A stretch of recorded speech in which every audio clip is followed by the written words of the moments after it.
Okay, I'm back. What are you doing, Elvis? I'm slaying a dragon, Paul. Why? What'd the dragon do to you? Nothing to me personally, but he's black, so you know he's evil.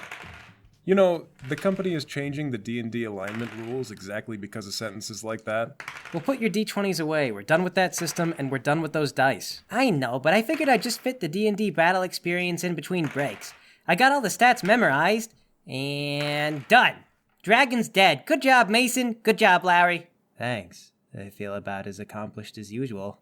Man, you finished that in 5 minutes? If that had been real, your turn alone would have taken 10. And I'd have advantage on every roll. Yeah, and like 40 skeleton minions that I have to keep track of. Man, Paul, do you remember when those peasants gave us a cash advance to clear out that dungeon, and we used the money to hire every peasant in town to clear it out themselves? Yes, Mason, you argued for a half hour that should happen. I normally expect that kind of stuff out of Elvis. It was my idea. It was hilarious. 500 gold, you say? How many peasants live here? About 500 and everyone chipped in 1 gold? It says in the book, you can hire a peasant for 1 gold a day. And in fairness, we did get everyone worshipping the god of nihilism. He's not really that bad of a god when you think about it. He doesn't even ask you to pray. He wasn't even real. Now, let's not get into that. That's just in the spirit of his religion.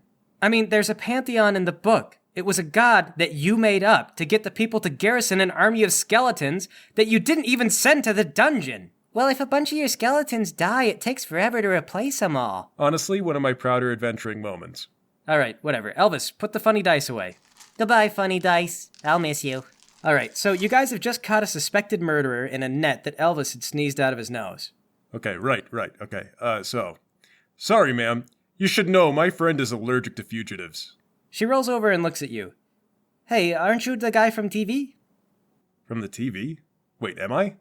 Yeah, you're the guy who designed every building in the city. Remember? Thanks, Elvis. Oh, yeah. Yeah, that's me. Architectural prodigy, Officer Mason. Wow, shouldn't you be, rich? Why are you a cop? Well, ma'am, I have a gambling problem. Oh. Paul, what kind of accent is this? I succeed by 2. Does my character know what kind of accent that is? Sounds like Space Mexico. Wait, have we colonized space? Yes, it said so in the handout that you didn't read. I succeed by 0. What do I know about Space Mexico? You know it's a man-made satellite in space and that their military is composed of pro wrestlers with laser guns. Space Mexico sounds frickin' rad. Ma'am, are you from space? I succeed by 3 on persuasion to make her tell me. No, she says. I live here in the stacks. Is she lying? Oh, I failed by 2. She might be lying. Shut up, Elvis. Ma'am, can you tell us where you live? I don't know. I am very disoriented here in the dark, and I don't know where I am. Okay, I see. Well, you know, ma'am, I didn't join the force just to pay for my gambling addiction. I joined because I hate artificial intelligence. It is out of control. Okay. Well, I am not artificial intelligence. All right, I get that. But I'm telling a story. Listen. Okay, I guess I am not going anywhere. That's right, because you're in a nose net. Anyway, so one day I'm patrolling the park and I see this... We have a park? Yes. I bet they just do drugs there. Yes, it is a real problem location. And anyway, so there's this homeless android, and he turned off his pain sensor so he can sleep on the benches without being bothered by those pointy things, you know, to keep the homeless off. Uh-huh. So I arrest the guy. And you know what I learned that day? You can get 6 years for being homeless. So I'm going to ask you again, where do you live, ma'am? Give me a persuasion roll. I failed by 2. I provide an assist roll. Elvis, you're supposed to do that before Mason's dice hit the table. Besides, what are you even doing to help? I am nodding enthusiastically to everything that Mason says. Ah, shoot, I failed by 2. Okay, Paul, I'm gonna perform a push. I put all of my endurance into raising my persuasion rank. So, you're basically standing there nodding so aggressively that you strain your neck. Look, lady, if you don't cooperate, my friend here is crazy. Look at him. My neck hurts! Cooperate! So, what do you got with that, Elvis? Pass by 2. That adds 1 to Mason's roll, so Mason, you fail by 1. She looks at you and says, "Is that less time than you get for murder?" Yes? Okay, then I am homeless. Okay, fine. Elvis, stop vibrating your coconut and help me get this lady in the back of the squad car. Can you let me out of the net, please? No. Wait, I'm riding in the back seat. Oh, wait, yeah, Lowry's back there. We got like a 4-door, don't we? Isn't that like a normal squad? You know, I hadn't really thought about this. You wrote a short book report on Space Mexico, but you didn't think about the squad car? I mean, it seemed intuitive, like something I didn't think about it. All right, lady, you're going in the trunk. Mason, that's not very nice. Well, Can we call for someone else to pick her up? we gotta get to the murder scene. It wouldn't be very ethical to just put someone in the trunk. Well, what is even in our trunk? What do we keep there? I guess, like, guns and stuff? Oh, well, that's not gonna work. I guess I could go in the trunk.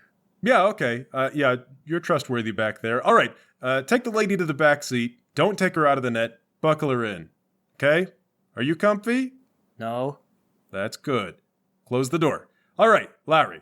I'm ready. Okay, Elvis, come here. You pick up Lowry's legs. I got his shoulders. Okay, and I guess just stuff him in the trunk. Larry, give me a contortion roll.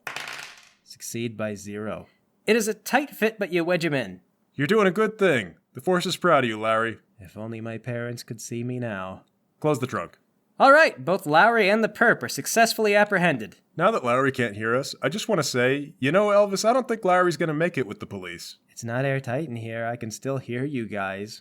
Oh, that reminds me. Go grab that bloody knife that lady dropped. Glad that somebody remembered it. Yeah, you pick it up. Do I know whose blood is on the knife? I passed deduction by 3. Well, considering that dispatch called about a lady murdering her husband, you've got to guess it's the husband's blood. Is there anything weird about the blood? Well, it's smeared all over a kitchen knife, which, given the circumstances, implies a crime. That's kind of a red flag. But it's not like animal blood or anything. Get in the car, Elvis! I get in the car. So Officer Mason, what do I do with this knife? I don't know, just put it in the glove compartment, I guess. Okay. All right, let's head on down to that murder address. You start the car and begin driving. The lady in the back says, "Where are we going? I cannot see through the net." Oh, well, we got a call about a murder, so we got to go drop off and do that first, but then we'll go back to the station. She stays quiet for the rest of the drive. In a few minutes, the gravel crunches as you pull to a stop in the front of the stack where the homicide supposedly took place. The door on the bottom floor has blood smeared on the handle. Ma'am, is this your house? No, I am homeless. All right, I get out. Come on, Elvis. Does the blood on the door look the same as the blood on the knife? What do you mean, does it look the same? It's blood. Oh, never mind. I failed by 4. Guys, I don't think this is the same blood. What do you mean? Even if you fail by 4, it's all blood. But if this is, like, I don't know, dry, and the knife is still wet, then it could be like... What, Elvis? A completely separate murder? It's a bad neighborhood. The blood's only gonna dry at different rates based on the volume anyway, so... Well, I failed by 4, so I don't know that. Knock on the door. A bald white guy answers the door. He's not wearing a shirt and he's got about 30 scars that look suspiciously like stab wounds. Behind him, you can see blood all over the carpet. Hello, officers, can I help you?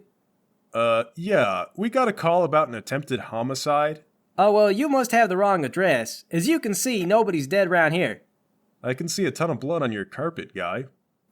Oh, that's just, old spaghetti sauce. Oh, it looks like his pants are covered in blood too, by the way. Paul, I succeed by 1 to tell if this guy is lying. My partner thinks you're lying, sir. Do you mind if we come in? Yeah, okay, I guess. You'll see nobody's been stabbed to death in here. Paul, do I know if the guy is lying? Elvis, it doesn't look like spaghetti sauce. He lets you in, and it looks like a fairly typical living room. On the coffee table, he's got some old magazines, a pair of scissors, a TV remote. But no sign of spaghetti? Where's the spaghetti, sir? Wait a minute. Hang on. Pick up the scissors. Officer Lowry, I'm going to need you to hold these and stand where I can see you. I'm still in the trunk, Mason. Oh, yeah. Sir, I'm going to need you to hold these. Keep them where I can see them at all times. I don't want to get stabbed or anything. The guy takes the scissors and holds them out where you can see him. I already ate all the spaghetti. I washed it up in the sink, and I was going to wash the clothes and the carpet, but then you guys showed up. Check the sink for spaghetti. I failed by 2. You don't see any spaghetti. Well, I failed by 2, so does that mean that there is spaghetti? Elvis, you don't see any spaghetti.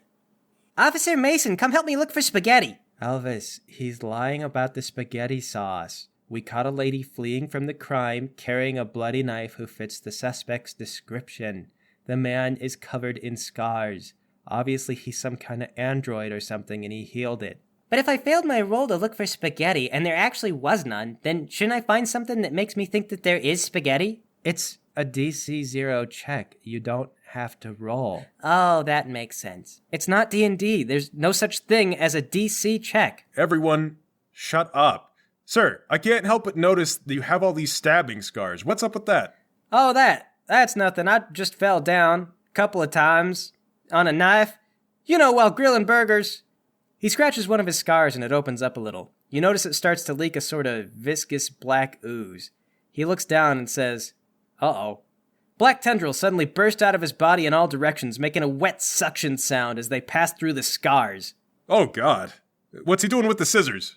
Holding them in his hand as he stands there looking terrified. Sir, keep the scissors where I can see them. The tentacles grasp firmly around a window frame. Sir, keep the scissors. Elvis, do something. I'm looking for spaghetti. The tentacles slingshot the man violently through the window, launching him outside with a crash. I have lost sight of the scissors. And I can't find spaghetti either. Elvis. You find a box of dry spaghetti in one of the cupboards. Finally, evidence! Elvis, the scissors are running around the city unsupervised, attached to God knows what kind of abomination. We have to catch them, now! Run outside with Mason. You guys get outside just in time to see a man with a flat-top haircut, a leather jacket, and a high-end motorcycle tear off towards the woods. The bike looks way too pricey for anyone out here to afford. Where's the scissors? Not in sight, but if you had to guess, probably in the woods. Or possibly the opposite direction and that guy was making a run for it. Go to the trunk and pop it open. Lowry, you are not going to believe what just happened. You screwed up an arrest. No. I mean, yes, but it's not my fault. I keep writing that in the reports, and pretty soon no one's gonna believe me. Well, if they think you're lying now, you're about to lose your job. Well, I really wish that I'd been able to see what I'm about to lose my job over. I'll explain on the way. Come on, Elvis, get in the car. All right, I'll tell you now, the trail's gonna be hard to follow and it's gonna go cold quickly. But I put some brownies in the oven for you guys and I ought to check on them, so give me a second, I'll be right back.